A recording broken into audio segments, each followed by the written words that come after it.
This is Erin Fisher, Technology Integration Facilitator for the East Bridgewater Public Schools, and this is an overview of the new EdPuzzle, or new to me, EdPuzzle recording tool. So there is an EdPuzzle extension, and this extension actually does a lot and is worth the install, especially with our paid edition of EdPuzzle for our schools. So one area is if you wanted to launch it just on the Google screen to start your tutorial, you'll notice you can't. But you can go over to YouTube, and if you click it, it will start. So it's important to note right now I'm recording already, so I can't run a second recorder while I'm recording with another extension. But you would have these options. So you can record a specific tab, the desktop, or use your camera and record yourself, or whatever else you're going to use your camera for. I'm just going to reload that page in hopes that the extension doesn't interfere. So this is important to note. You can't have two extensions running at the same time. So I'm going to take this video and I'm actually going to switch over to the EdPuzzle extension. So you'll see a mishmash of two video tools. Okay, so one thing that's pretty neat, and you can see my face down here. I didn't get the option to have that taken out. I'm on EdPuzzle. I'm on the EdPuzzle recording tool, and it gave me the option to record my screen, record myself with the camera, or record a whiteboard. So I chose the whiteboard. I'm going to hide this, and you'll notice it actually looks a lot like the Screencastify recorder. So here's my tools. I can turn the microphone off if I want. Oh, I can turn off the camera. There we go. I have my pen.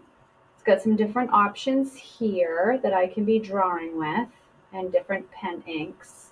So if I hover over pen inks and colors, then I have an undo tool, the eraser, the trash can.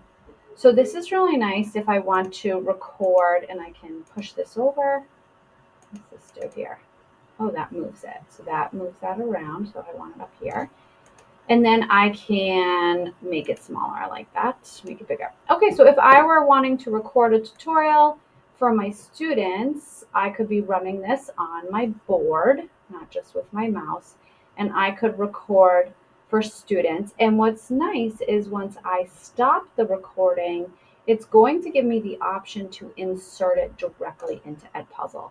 In there, I can add some questions or interactive content for lifetime or individual use. Okay, so I stopped the recording and it put the video in my EdPuzzle right here. Notice it shows a little upload cloud. That means that I created it and it was uploaded by me. So, which I did have the option once it dumped it in here. So I can play it and preview it.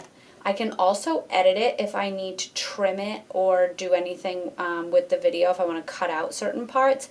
You can't crop it in the middle. You can only trim the ends, but still good. If you don't want to add questions, you can just share a preview of the video, and it says with other teachers, but you can send that link to students too. And then you can also add questions. So if you want students to watch your video and not be able to skip it, this is skip through it or race through it, this is a great option. And then, like I said, you can add questions in here. You can add your own voiceover because you own the video, and mute your own audio if you want to redo your voiceover. You can also add the questions in, and then once you're finished, you can hit finish. Your video now that you've created and made is out there, and you can assign it to your kiddos or your class, or you can just share the preview, up to you. And you have some options in here in your three dots as well. So great options with self-created videos with the EdPuzzle recorder. Okay, I can also record my desktop, not just the whiteboard in EdPuzzle. And you'll notice I have this running now. I'm on YouTube. Because when you're on EdPuzzle with the extension, if you have a YouTube video you like,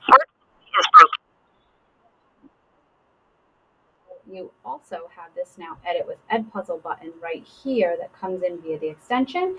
So instead of finding videos out in EdPuzzle or in YouTube and pasting it into EdPuzzle, or searching EdPuzzle for videos and then having to file a copy, if you have videos, you can actually just hit this Edit with EdPuzzle and it will bring it directly in.